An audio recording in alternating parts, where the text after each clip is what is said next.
An album a day is my exploration into the Korean music scene. This podcast will cover mainstream, indie, and some underground artists within the scene and provide both factual and opinionated commentary. The biggest benefit to sharing my thoughts this way is that it will hopefully expose you to more great music and exploration of your own.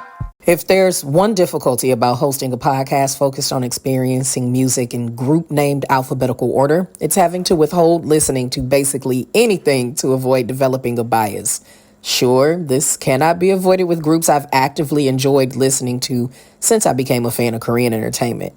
In the case of this group, however, not only have I managed to skip every possible sliver of music content, I was living in South Korea during their rookie year.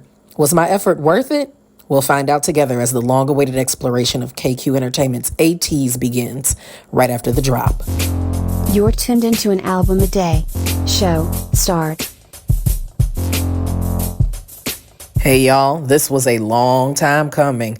Aside from being aware of a group member who could split apples with his bare hands and the existence of several cat-like facial features, I knew nothing about this boy band except that they waved large flags around with their names on it.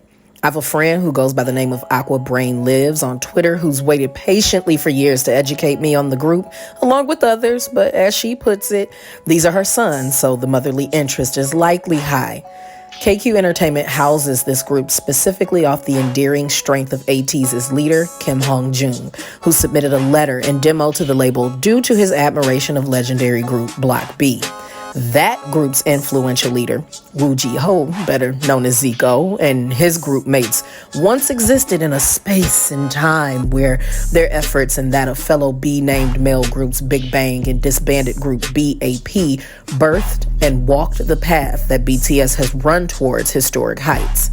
That's another story for another day. In that space and time, Hong-jun was inspired and driven to be the next big thing. Granted, ATEEZ is a play on the words A Teenager Z, based on the 8-member group's ages during training and debut at both KQ and other labels such as Top Media, Big Hit, and Maru Entertainment.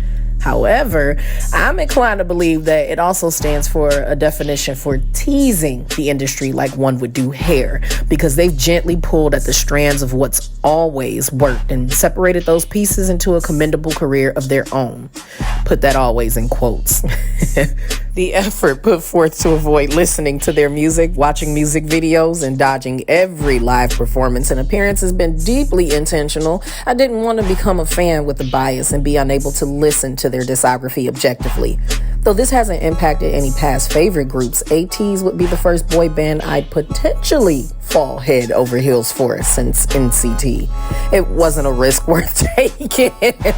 Even amongst my former middle school and high school students who were becoming fans of the group the final year I lived in South Korea, I wouldn't acknowledge photo cards and wouldn't allow music to be played in the classroom.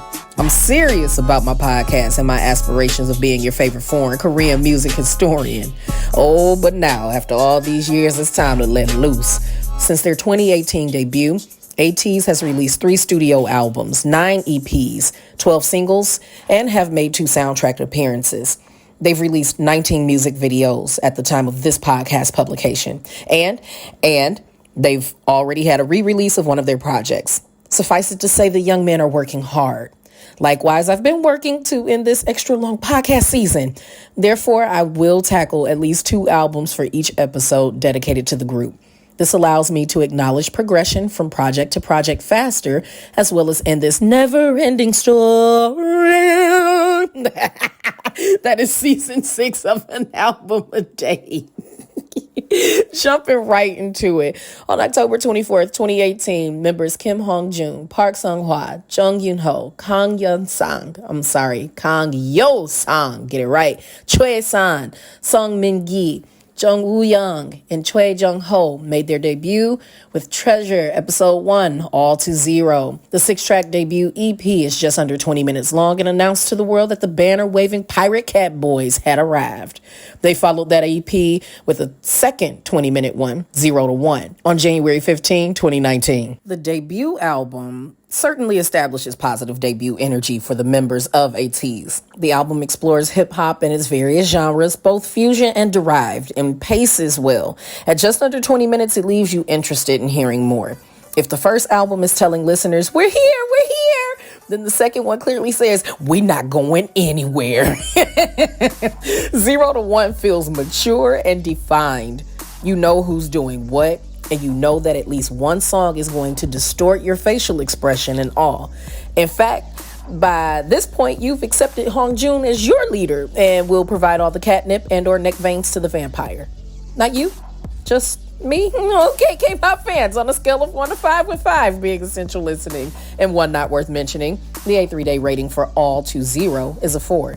Due to it being a debut, which is not always the easiest thing to knock out of the ballpark, it did well with illustrating the unique colors of a group.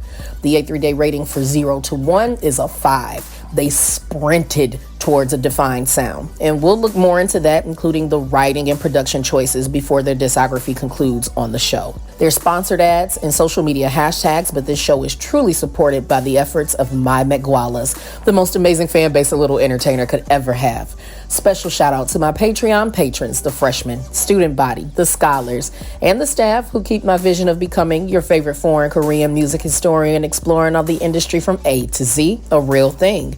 If you're interested in supporting the growth of this content, please visit patreon.com/MULTIFACETEDACG, and for as little as $1 a month, you can get in on the magic.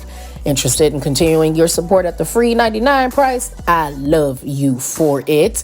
You can still engage with the show and me, your lovely host, when you retweet, repost, and share the show and use hashtag A3 in the word day. And please consider leaving a few stars or a review on Apple Music, iTunes, IMDb, or Podchaser to keep things growing in the right direction. Thank you for listening, and I'll catch you in the next episode. Bye, y'all.